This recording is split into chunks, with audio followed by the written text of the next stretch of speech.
The Kikongo mission station was built in the late 1920s during a time of great expansion of the church. Chief Mudikisi had become a Christian and requested missionaries and pastors to come to his village and to teach the gospel. Soon afterwards, his village of Kinkosi had their first baptism of over 200 people. Afterwards, the mission station of Kikongo was built, and it included a church, schools, and a hospital. An airstrip was added later to make the mission more accessible from other areas. And finally, in 1951, the Pastoral School of Kikongo was created to provide much-needed pastors for the many village churches in the area.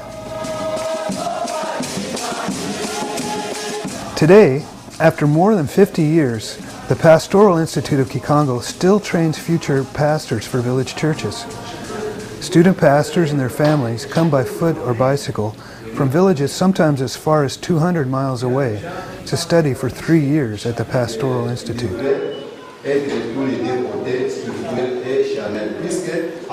The men take classes in Old Testament, New Testament, Christian education, theology, and even accounting. Along with academic classes, the men also have practical classes where they learn skills that will help them in their churches, such as preaching, teaching, counseling, and even baptism. These practical classes provide a safe environment for the student pastors to learn and even to make mistakes and try again.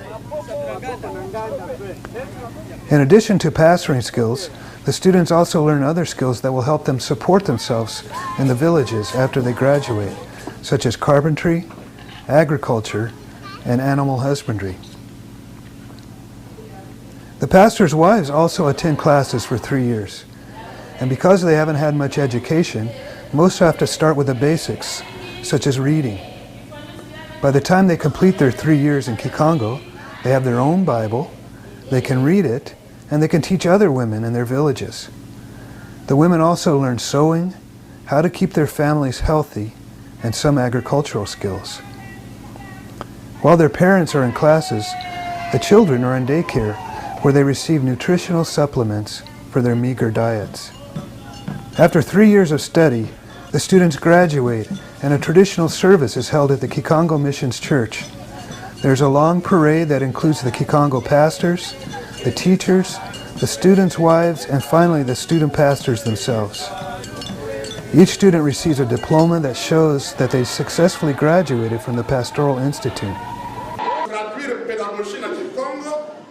Mais j'estime que le lauréat ya Pubuya et que ça parce que c'est la pédagogie.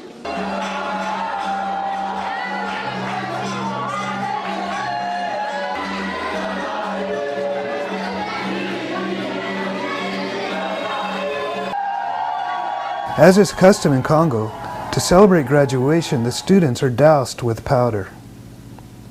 Finally, after the graduation ceremony, the students walk back to their homes with their friends and family, and they celebrate the completion of their education. Their joyful celebrations are soon to be cut short, because the next day the boat leaves to take the students back towards their villages. It's a long trip back, and the students and their families have long walks from the river back to their villages, sometimes crossing makeshift bridges. And often they are caught in rainstorms, where they have to take shelter in the homes of strangers. Finally, after a long and exhausting journey, they arrive days later at the village to which they have been called. The people come out to welcome them. But here the pastor's work has just begun. He has local chiefs to contend with, who often try to stand in the way of his work.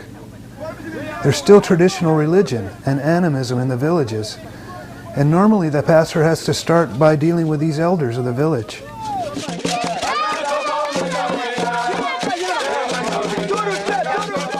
He builds his own house from mud and sticks.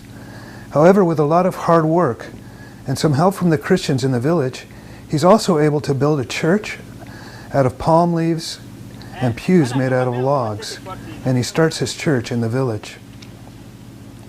If he's successful, he soon hopes to have a church made from mud bricks and thatch, and it's his dream to have a large church made with permanent materials that's filled with people from the community.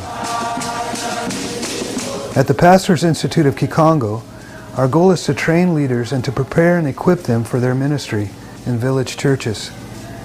In this way, we work to carry out the Great Commission of Jesus in rural areas of Congo.